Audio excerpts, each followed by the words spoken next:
नमस्कार, आप देख रहे हैं न्यूज वन इंडिया और मैं हूं आपके साथ अर्चना गुप्ता। उत्तर प्रदेश में 6 चरणों के चुनाव संपन्न हो चुके हैं और अब अंतिम चरण का मतदान होना है। यूपी में 7वें चरण में 13 सीटों पर मतदान होगा और इन 13 सीटों में भारतीय जनता पार्टी ने उत्तर प्रदेश में बीते चुनाव में 11 सीटें जीती थी और भारतीय जनता पार्टी की उत्तर प्रदेश में सहयोगी दल सुहेलदेव भारतीय समाज पार्टी, अपना दल और निषाद पार्टी भी अग्नि परीक्षा के दौर से गुजरेंगे 7वें चरण में। इन तीनों पार्टियों के पाले में गई हुई सीटों का चुनाव अंतिम चरणों में पड़ा है। तीनों दलों के नेताओं से लेकर पार्टी कार्यकर्ताओं ने अपनी सीटों के साथ साथ अपने गढ़ वाली सीटों को भी एनडीए को दिलाने के लिए पूरी ताकत झोंक दी है। दूसरी ओर सपा कांग्रेस के नए समीकरण के साथ 24 में सियासी फिजा को अपनी ओर आकर्षित करने की पूरी कोशिश में जुटी हुई है। दरअसल पूर्वांचल की दिशा यूपी का पूरा मिजाज तय करता है और यही वजह है कि राहुल अखिलेश जहां वाराणसी में दमखम दिखाते हुए नजर आ रहे हैं, तो दूसरी ओर प्रियंका और डिंपल यादव भी पूरी जद्दोजहद में नजर आ रही हैं। यही वजह है कि आखिरी चरण में तमाम सहयोगियों की अग्नि परीक्षा होने जा रही है। इसी पर आज हम चर्चा करेंगे। हमारे साथ कुछ मेहमान भी जुड़ेंगे। तो अब एनडीए के सहयोगी दलों की तो परीक्षा है ही, क्योंकि बात अगर यूपी के पूर्वांचल की करते हैं तो यूपी का जो पूर्वांचल का इलाका है वो यूपी की फिजा को सेट करता है, बताता है कि आखिरकार यूपी में लहर किस ओर चल रही है। और इसीलिए यूपी की पूर्वांचल की सीटों पर बीजेपी की ओर से जोर दिया जा रहा है। अगर आप बीते चुनाव को उठाकर देखेंगे, 2019 के चुनाव को उठाकर देखेंगे, तो इन 11 सीटों पर जहां पर अंतिम चरण में यानी कि 7वें चरण में मतदान होना है, अधिकतर सीटें बीजेपी के पाले में गई थी, लेकिन कुछ सीटें जहां पर गठबंधन ने जीत दर्ज की थी। अब ऐसे में गाजीपुर, जहां से बीते चुनाव में बीएसपी के कैंडिडेट रहे अफजाल अंसारी ने चुनाव जीता था, हालांकि इस बार वो सपा से उम्मीदवार है, यानी कि सपा की टिकट पर चुनावी मैदान में है। बात कर ले मिर्जापुर की, अनुप्रिया पटेल फिर से चुनावी मैदान में है। और इसी के साथ ही जो घोसी का इलाका है, गोरखपुर का इलाका है और रॉबर्ट्सगंज का इलाका है, ये वो तमाम इलाके हैं जहां पर मतदान होना है 1 जून को। अब ऐसे में सहयोगी दलों को जिताने के लिए लगातार ताबड़तोड़ रैलियां की जा रही हैं। आप देख भी रहे होंगे कि आज भी मुख्यमंत्री योगी आदित्यनाथ मिर्जापुर, गोरखपुर जैसे तमाम जगहों पर चुनावी रैली कर रहे हैं, जनता से वोट की अपील कर रहे हैं। लेकिन इन सीटों का सियासी समीकरण क्या इस बार उसी फिजा में बह रहा है जिस फिजा में 2019 में था?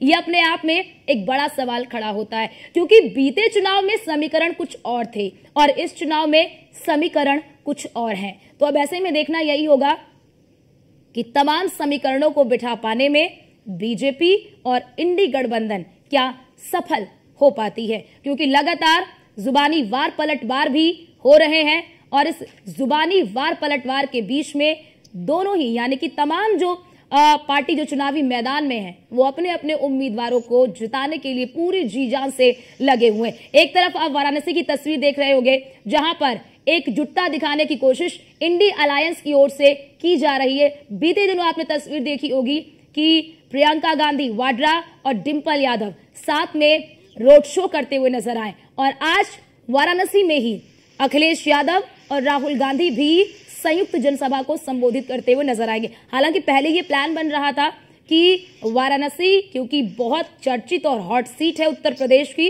प्रधानमंत्री नरेंद्र मोदी मौजूदा समय में वहां से सांसद भी हैं और प्रत्याशी भी हैं, तो ऐसे में एक मंच के जरिए वाराणसी में सभी इंडी अलायंस जो है वो इकट्ठा होकर एक संदेश देने की कोशिश करने वाले थे। लेकिन फिलहाल अभी जो जानकारी मिल रही है उसके मुताबिक कि आज राहुल गांधी और अखिलेश यादव संयुक्त रूप से वहां पर जनसभा को संबोधित करेंगे।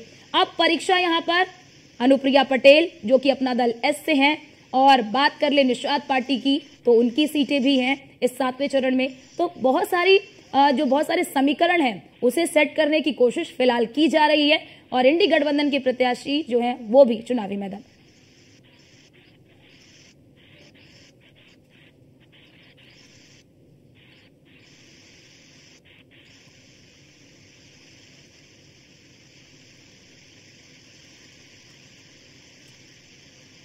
तो उत्तर प्रदेश में 6 चरणों में चुनाव संपन्न हो चुके हैं। अगर हम बात कर ले, कुर्मी जातियों को लामबंद करने की असली चुनौती अपना दल एस की अध्यक्ष अनुप्रिया पटेल के सामने है।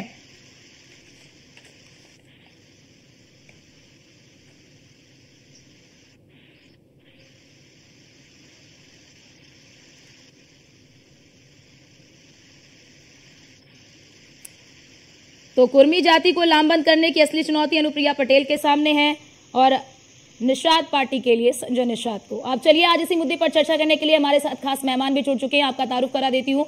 श्रीकांत मिश्रा हैं, नेता हैं बीजेपी के, और राघवेंद्र द्विवेदी हैं, प्रवक्ता हैं सुभाषपा के, मुन्ना खान है, प्रवक्ता हैं कांग्रेस के। आप सभी का बहुत स्वागत है हमारी इस खास चर्चा में। शुरुआत करूंगी श्रीकांत मिश्रा जी आपसे, नेता है बीजेपी के। क्या लग रहा है, इस बार चुनौती है? क्योंकि बीते चुनाव में अधिकतर सीटें आपके पाले में गई थी। इस बार क्या लग रहा है, इंडी गठबंधन कड़ी चुनौती दे रहा है आपको? इस बार भी इंडी गठबंधन का कोई प्रभाव नहीं पड़ेगा। सारे लोग और खासकर जो मतदाता है, जो सीधे जुड़ा हुआ है हमारे प्रधानमंत्री जी से, मोदी जी से, उसको पता है कि ये जो गठबंधन है स्वार्थ और स्वार्थी लोगों का गठबंधन है। सारे घोटालेबाज और सारे जो अब तक चिल्लाने वाले लोग थे, एक दूसरे की बुराइयां करने वाले लोग थे, उन सब का जमावड़ा है इंडी गठबंधन। तो इसलिए वो एकदम चौकन्ना है और कहीं किसी लोभ में, किसी प्रभाव में, किसी वाद में नहीं पड़ने वाला है। उसको सिर्फ और सिर्फ वह देख रहा है मतदाता जो है। क्योंकि श्रीकांत जी, आपने पूर्वांचल को साधने के लिए ही तो ओपी राजभर को भी ले लिया साथ। क्या लग रहा है कि ओपी राजभर का साथ मिलने के बाद ये जो लड़ाई है वो आसान हुई है? राजभर समाज पूरी तरह से और उनके संजय निषाद जी के आने से भी निषाद समाज हमारा पूरा का पूरा एनडीए के साथ है और हम पूरी तरह से आश्वस्त हैं कि इस अंतिम चरण में भी हमारी सभी सीटें निकलेंगी और प्रचंड बहुमत के साथ इस बार हम सरकार बनाएंगे। ठीक है, यानी कि आप अपने जीत को लेकर काफी आश्वस्त नजर आ रहे हैं। राघवेंद्र द्विवेदी हैं, प्रवक्ता हैं सुभाषपा के। राघवेंद्र जी, आपकी भी प्रतिष्ठा इस वक्त दांव पे लगी हुई है।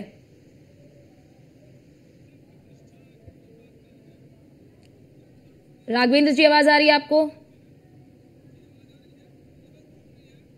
तो चलिए, शायद राघवेंद्र जी तक आवाज नहीं पहुंच पा रही है। मुन्ना खान है, प्रवक्ता हैं कांग्रेस के। मुन्ना खान जी, क्या लग रहा है आपको कि इस बार कितनी बड़ी चुनौती बीजेपी आपको दे रही है और क्या लगता है कि इस बार राह कुछ आसान हुई है गठबंधन करके? आवाज पहुंच रहा है आपको? जी आ रही। राघवेंद्र जी बोल लीजिए, फिर मैं मुन्ना खान जी के पास आती हूँ। कोई देखिए अर्चना जी, कोई कहीं लड़ाई नहीं है। उत्तर प्रदेश की 80 सीट गाजीपुर से गाजियाबाद तक बीजेपी के खाते में जा रही है। लोग भ्रष्टाचार, गुंडई, दबंगई और इनके नेताओं और इनके कार्यकर्ताओं और इनके सरकार द्वारा जो दबाए कुचले जा रहे थे, उसके विरोध में वोट कर रहे हैं। ये वोट विकास पे हो रहा है, ये वोट मोदी जी के नाम पे हो रहा है, ये वोट नए भारत की वोट हो रहा है। उत्तर प्रदेश और पूरे देश के मतदाता 140 करोड़ जो मतदाता है वो मन बना चुके हैं कि बार बार मोदी सरकार और इस बार 400 पार। उत्तर प्रदेश में तो रिलायंस है, चाहे हमारी पार्टी के साथ हो, अन्य ओम प्रकाश राजभर जी राष्ट्रीय अध्यक्ष है, एकदम लगे हुए हैं। राजभर समुदाय पूरा लगा हुआ है एनडीए के साथ। और हमको गठबंधन में एक सीट है घोसी हम चुनाव छड़ी पड़ रहे हैं और सबसे पहला पूर्वांचल का जो जीत होगा इतना की घोसी होगा और पूरे 80 में 80 सीट हम लोग जीतने का काम करेंगे। ठीक, यानी कि आप भी जीत को लेकर काफी आश्वस्त नजर आ रहे हैं। मुन्ना खान है, प्रवक्ता है कांग्रेस के। मुन्ना खान जी, किस तरह की स्थिति देख रहे हैं आप, क्योंकि अंतिम चरण बाकी है और पूर्वांचल ही यूपी की सियासत को तय करता है? आवाज साफ नहीं आ रही। मुन्ना खान जी, अब आवाज आ रही है आपको? आपकी आवाज को दुरुस्त कराते हैं। चलिए ठीक है, आपके पास आवाज आ रही है मुन्ना खान जी? चलिए ठीक है, इनकी आवाज को दुरुस्त करिए, मैं आपके पास आती हूँ। ठीक है, इनकी आवाज को दुरुस्त करिए। श्रीकांत मिश्रा है, नेता है बीजेपी के। श्रीकांत जी, क्योंकि इस बार इंडी गठबंधन भी है, दमखम के साथ वो चुनावी मैदान में है। बीते चुनाव में आप गाजीपुर की सीट भी हार गए थे। क्या आपको लगता है कि इस बार की समीकरण बदले हुए हैं और गाजीपुर जीत पाना आपके लिए इस बार भी एक चुनौती है? माफियाओं का जब से अंत हुआ है, गाजीपुर की जनता में एक विश्वास स्थानीय स्तर पर भी बढ़ा है कि मुझे और हम सभी को बीजेपी के साथ रहना चाहिए, मोदी जी की गारंटी के साथ रहना चाहिए। इसलिए जिस प्रकार से माफियाओं के विरुद्ध परिणामकारी कार्रवाई हुई है और नसीहत वाली कार्रवाई हुई है, उस कार्रवाई से आम जनता के मन में विश्वास बढ़ा है और एक इच्छा दृढ़ हुई है कि वो माफियाओं के खिलाफ खड़ा होगा, और इसलिए हम आश्वस्त हैं कि गाजीपुर की सीट भी हम जीतेंगे। ठीक, श्रीकांत जी देखिए, हम ग्राउंड जीरो पर भी जा रहे हैं, ग्राउंड जीरो की हकीकत को भी बयां कर रहे हैं, तो एक सांसदों को लेकर एक अलग सी नाराजगी नजर आती है कि सांसद नदारद रहते हैं, योगी मोदी के नाम पर वोट मांग रहे हैं, खुद के काम को नहीं गिनवा रहे हैं। क्या आपको लगता है कि एक बड़ा फैक्टर होगा? नहीं अर्चना जी, देखिए एक व्यवहारिक कठिनाई ये है कि ये मैं इस बात से सहमत हूँ कि जैसे कोई हमारा बड़ा नेता है, राष्ट्रीय नेता है, या पार्टी का संगठन का पदाधिकारी भी है उस सांसद होने के नाते, तो उसके जिम्मे बहुत सारी जिम्मेदारियां हैं और बहुत सारे दायित्वों का उसको निर्वहन करना है। इस वजह से हो सकता है कि भाई वो समय थोड़ा कम दे पाया हो, लेकिन एक बात मैंने भी ग्राउंड लेवल पे महसूस किया है कि आप पब्लिक के पास जाइए वोट मांगने के लिए। अभी लोकसभा चुनाव में जहां मैं काम कर रहा था या जा रहा था, तो आम आदमी सीधा पहला उसका उत्तर जब आप जाइए कहिए मैं कमल, उन्होंने कहा कि नहीं हमारा वोट तो मोदी को ही जाएगा। श्रीकांत जी, मिर्जापुर की बात ले लीजिए। मिर्जापुर की ग्राउंड रिपोर्ट भी हमने अपने दर्शकों तक दिखाई थी कि मिर्जापुर में विकास का दम भरा जा रहा था, कि मिर्जापुर में काफी विकास किया है, 10 साल से अनुप्रिया पटेल वहां से सांसद रही हैं। तो ऐसे में लोगों के भीतर नाराजगी है अपने सांसद को लेकर कि मिर्जापुर में विकास के नाम पर सांसद जी ने कुछ नहीं किया। नहीं, मिर्जापुर का विकास हुआ है और इसमें ये नहीं कहा जा सकता कि मिर्जापुर का विकास ही नहीं हुआ है, क्योंकि वो तो सरकार के हिस्सेदार नहीं है, उनका कैबिनेट में जनता श्रीकांत मिश्रा जी, जनता, इसलिए काम है। ये जरूर हो सकता है कि एक पार्टी के राष्ट्रीय अध्यक्षा होने के नाते या राष्ट्रीय नेता होने के नाते, मंत्री होने के नाते उस समय जो पब्लिक को देना चाहिए, मतलब मिर्जापुर की जो जनता को देना चाहिए, हो सकता है उसमें थोड़ी कमी रही हो, लेकिन काम तो हुआ है, विकास हुआ है, इसमें कोई वो नहीं है कि और हो सकता है कि उनकी विचारधारा से या उनके दल से इतर लोगों ने ये बात बोली हो, लेकिन काम मिर्जापुर में हुआ। ठीक है, मुन्ना खान जी आवाज आ रही है क्या आपको? तो शायद मुन्ना खान तक आवाज नहीं पहुंच पा रही है। राघवेंद्र द्विवेदी जी, बात कर ले अगर घोसी की, आप घोसी में बिल्कुल दमखम के साथ चुनाव लड़ रहे हैं, लेकिन हमने देखा कि किस तरह दारा सिंह चौहान जब सपा छोड़कर बीजेपी में आते हैं, फिर यहाँ पे चुनाव होता है, फिर वो हार जाते हैं। क्या आपको लगता है इस बार क्या ऐसा आप लोगों ने वहां पर समीकरण सेट किया है कि घोसी की सीट आप जीतेंगे? अर्चना जी, वो चूंकि पुराना चुनाव था, उपचुनाव था और लोगों का गुस्सा था, लोगों ने गुस्सा अपना निकाला। ये जो चुनाव है 2024 का चुनाव देश के लिए अहम चुनाव है और 2024 में कई पार्टियां समाप्तवादी पार्टी बन जाएंगी, चाहे वो समाजवादी पार्टी हो, चाहे वो कांग्रेस हो, चाहे तमाम राज्यों में जो राज्य स्तर की पार्टियां। उत्तर प्रदेश का जो आजमगढ़ जिला है, मऊ जिला है, बलिया जिला है, गाजीपुर जिला है, जब इस जिले के लड़के अपना आधार कार्ड लेके किसी महानगर के होटल में जाते थे तो इनके ऊपर आतंकवादी सिंबल लगता था, लोग शक की निगाहों से देखते थे, क्योंकि इनकी सरकारों में ये फैक्ट्री हुआ करता था। ये आतंकवादियों के नाम जो मुकदमा थे वो हटाने का काम किया। इनके सरकार में किस तरह जो है गाजीपुर से, बनारस से, लखनऊ से किस तरह बमबाजी हुई, चाहे वो बनारस का रेलवे स्टेशन हो, लखनऊ का रेलवे स्टेशन हो, और जो ये चुनाव हो रहा है, ये चुनाव अपराध पे हो रहा है। जिस तरह माफिया इनके कार्यकाल में फल फूल रहे थे, माफियाओं के कुत्तों तक को ये बिस्कुट खिलाने के लिए ललायत रहते थे, अब वहां की जनता चैन की सांस ले रही है, क्योंकि हमारे राज्य में योगी आदित्यनाथ जी मुख्यमंत्री हैं और केंद्र में मोदी जी मुख्यमंत्री हैं। रही बात गुजरात की, मध्य प्रदेश की, छत्तीसगढ़ की, राजस्थान की, वहां भी हम 100 में 100 जीत रहे हैं। पूर्वांचल का इलाका जो जिन 13 सीटों पर चुनाव बचा है, उन 13 सीटों पर भी इनका खाता नहीं खुलने जा रहा है। इंडी अलायंस जिसके अगुवाई में चला था नीतीश जी आज मोदी जी के साथ है। बंगाल में ममता दीदी इन लोगों को शरण नहीं दी। उत्तर प्रदेश में 17 सीट पर कांग्रेस लड़ रही है, बड़ी बमुश्किल बस्ता लग पाया है, और किस तरह एक दूसरे के ऊपर कार्यकर्ता मारपीट करते दिखे, रैलियों में देखने को मिला। ठीक है राघवेंद्र जी। मुन्ना खान जी आवाज आ रही है क्या आपको? तो शायद मुन्ना खान तक आवाज नहीं पहुंच पा रही है। श्रीकांत मिश्रा जी, बात कर ले अगर हम कि 13 सीटें तो अभी बची हुई हैं, लेकिन क्या आपको लगता है कि इन 13 सीटों में से कितनी सीटें इस बार आप लोग जीतेंगे? क्योंकि देखिए लगातार विपक्ष की ओर से भी यही कहा जा रहा है कि जो आप लोग 400 पार का नारा दे रहे हैं, आप लोग जनता को डरा रहे हैं, बता रहे हैं कि 400 पार तेल होगा, 400 पार जो है अनाज होगा, इस तरह की चीजें विपक्ष की ओर से कही जा रही है कि आप लोग 400 का नारा देकर जनता को डरा रहे हैं। नहीं, जनता को डरा रहे हैं या इनको डरा रहे हैं?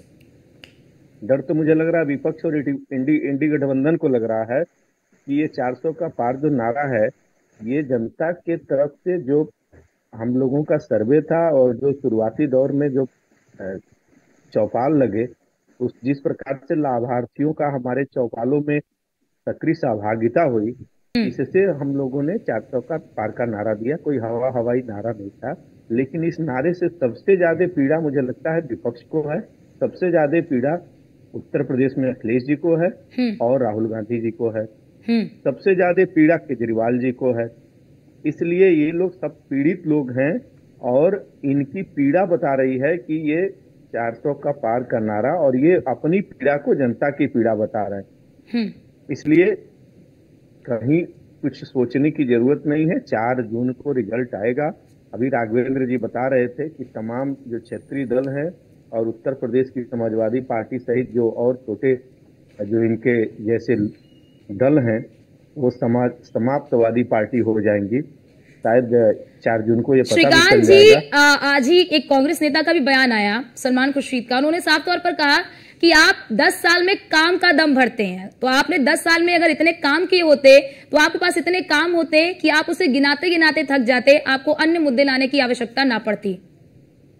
जना जी, शायद उनको ये पता नहीं होगा या आप ये सच को झुठला रहे होंगे कि जो लाभार्थी हैं ना, जो शुरुआती दौर हुआ था जब चुनाव के पहले जो हमारे संगठन ने कार्यक्रम शुरू किए थे, उसमें हमने बहुत सारे अलग अलग लाभार्थियों की मीटिंग्स की थी गांव में चौपाल लगाकर। क्या आयुष्मान कार्ड से के लाभार्थियों को ये झुठला सकते हैं क्या उनसे पूछिए कि वो फ्री में वैक्सीन नहीं लगवाए थे क्या? इस चुनाव के पहले 19 के बाद ही तो कोविड आया था। जरा उन कांग्रेसी और समाजवादी पार्टी के नेताओं से पूछिए कि क्या उन्होंने फ्री का लाभ नहीं लिया है क्या सरकार से?